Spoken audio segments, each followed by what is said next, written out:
Bonjour tout le monde. Bonjour. Cette mise à jour économique représente une opportunité manquée pour le gouvernement libéral. Il y a beaucoup de mesures qui ont été déjà annoncées. Alors, la crise quotidienne du coût de la vie demande des grandes solutions concrètes pour les Canadiens et on ne trouve pas ces solutions ici. I think today was the Liberal government had a big opportunity today to actually address the everyday emergency of the crisis of the cost of living for Canadians with concrete measures, new programs that would actually make people's everyday lives better. It didn't do that. And not only that, there wasn't a single new revenue measure in this entire update that would actually introduce new revenue from extremely profitable corporations like the oil and gas sector, which is forecast to make $90 billion of excess wartime profits this year alone. We should have seen a windfall tax, and we called for one, and so there was a lot of revenue left on the table. The measures that the government has introduced, the grocery and essentials benefit is one that we support. We think it should be more, but it is something that we support. On the other hand, the gas tax holiday or the gas tax reduction, the middle class, so-called middle class tax cut, these are extremely expensive measures that cost billions and billions and billions of dollars every single year, and they do not fundamentally change the equation for Canadians who are struggling to put food on the table for their kids. Price of gas is already back up to $1.80 a litre in Toronto on average today, so that gas tax cut, which cost more than $2 billion a year, already gone, evaporated, swallowed up by price gouging corporations.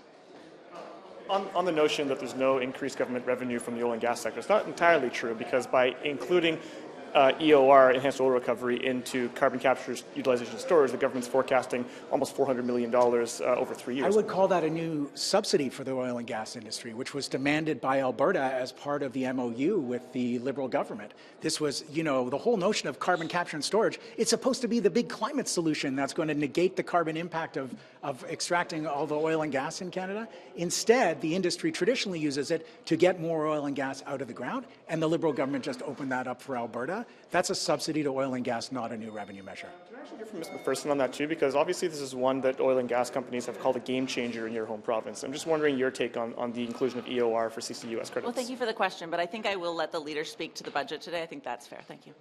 Thanks, Adam. The legislative changes put forward in the document. One of them. You mean the very obscure list right at the back? Exactly that Okay. one. The ability for the police to search and seize mail. We saw it in C2 initially. That got kind of sidelined for a while. Now we're seeing it in the spring economic update. Just what do you make of putting that kind of power in a budget document?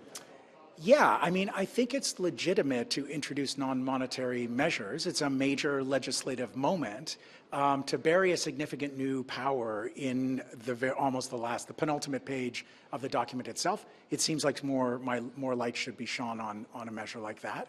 There are other measures in those legislative changes, like changes to the Canada Food Inspection Agency, that are posited as positive changes from a government that just, through its cuts to public spending, laid off 600 food inspectors at the very same time that we've just seen Loblaws and Sobeys underweighing and overcharging for meat, again, a year after the CBC revealed that this was a common practice. So there's a lot of mixed messages here, and there isn't a singular focus on working class people who are not invited to the bankers' banquet of all of the private sector forecasters who appear at the very beginning of the document in a much larger font as the bedrock of whom the Prime Minister clearly considers his real constituency. The building trades, there's a lot about that, investments that they're making there to get people into those sort of skilled trades. Do you see positives there? Can you get behind that, or do you see problems or issues with that? Yeah, I think a sizable investment in skilled trade apprenticeships seems like an excellent thing. The devil is really going to be in the implementation, and we've got to see trade unions involved in how those programs are rolled out. First of all, I already saw one commentator today say that in the year 2024, there were almost 50,000 young people enrolled in skilled trade apprenticeships in Canada. So maybe 100,000 by 5 years from now is not the giant number that the sticker shock number that they're hoping. But more importantly, it is very poignant today on the National Day of Mourning for workers killed, injured, and made ill on the job that we don't see labor at the table or workers' issues really addressed in this economic update. Even in this marquee program of skilled trade apprenticeships, we've seen in Ontario where that money is going from the federal government to Ontario, they're not even spending it on apprenticeships. So there need to be hard strings on that money. Trade unions have to be involved in how the actual legislation is carried out, and we have no guarantee that the promise will be delivered. It is a promising program, and we want to see a lot more skilled trades, but it's got to be done right, and that means the House of Labor's got to be at the table. Can you vote for this update? Well, we're going to have a caucus meeting tomorrow, and we make those decisions about how we vote as a caucus, so we're going to study everything carefully. Sorry. Go ahead. It might be better suited for your colleague, Ms. Gazan, but in the economic statement, there's $8 million for missing and murdered Indigenous women and girls. Is that enough in the view of the NDP? Yeah, I'm going to talk to Leah Gazan, our critic, about that. It seems like a very small amount compared to the large numbers that were announced a few years ago, and we're trying to determine whether that is a giant cut, which is what it looks like, or whether we just have to dig into those numbers and find out. But it's a disturbingly small number. Justement, sur les programmes sociaux, est-ce que vous constatez qu'il y a une distance entre l'interventionnisme peut-être social de Justin Trudeau et les politiques qu'on voit avec M. Carney? Oui, l'idée, maintenant, c'est très commun avec le gouvernement de Carney que le secteur privé va donner la salvation à tous. Et alors, c'est comme le fonds d'investissement souverain.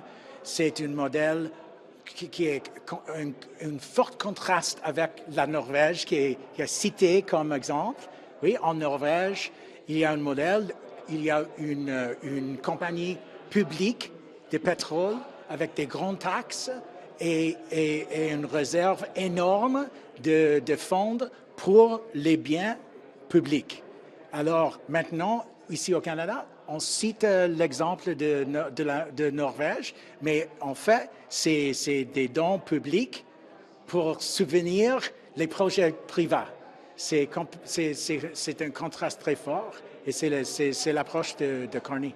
One thing in the economic statement was the Canadian Olympic Committee got what it was asking for a long time, $660 million plus $110 million ongoing. Sorry, the Canadian Olympic Committee and national Yes. sport organizations. Yeah. That money there. I don't know if sport policy is something you've been asked about or talked about lately. So I thought it was a good opportunity to hear your thoughts on sport It policy. is another thing in this update that we really like. We like to see new money spent in community and programs, especially the grassroots programs. Absolutely, elite athletes need more funding in Canada, and but what's more exciting is the neighborhood level programs, and I think there's money for that too, and that is something that we support. Are you at all considering running in Beaches East York when there's a by-election there? Well, Mark, I didn't see anything in the spring economic update about that precise question, but it's possible there was an annex that I missed. No, I've already ruled out running in that by-election in Beaches East York. Yes, yeah. Okay. As I've said, there's plenty of work to do for me across the country, rebuilding the party, and I'm going to prioritize that for now. Thank you. Are you concerned about the reduction to CPP contributions that's in this budget? Yeah, my understanding is that we're not sure. We're looking into those numbers. It must not be a reduction in benefits, and our early indications are that it shouldn't be. That doesn't imply automatically a reduction in benefits. If the fund is doing well enough that the contributions can be lowered, that's one thing. If they're lowering the contributions in order to lower the benefits, we believe that there should be appropriate pensions for all Canadians. The CPP is not enough to live on, like employment insurance is not enough to live on, like the disability benefit is legislated poverty, and so we cannot be reducing the meager supports that poor, disabled, working class, and retired Canadians have right now. So if that is the case, that benefits are being lowered, we would strongly oppose that. But we have not determined that yet. Pour revenir à la mise à jour économique, vous dites qu'il n'y en a pas assez aujourd'hui pour les travailleurs, pour les Canadiens. Le ministre des Finances vous répondrait que le gouvernement Carney cherche à être prudent, responsable, discipliné. Qu'est-ce que vous répondez à ça?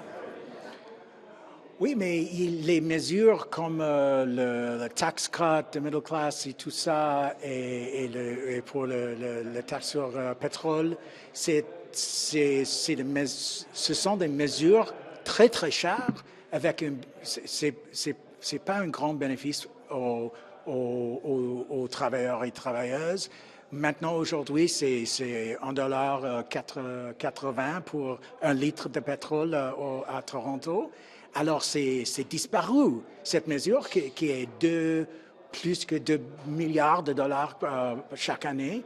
Alors, il faut développer les programmes qui vont changer la vie quotidienne et on ne peut pas les trouver dans ce document.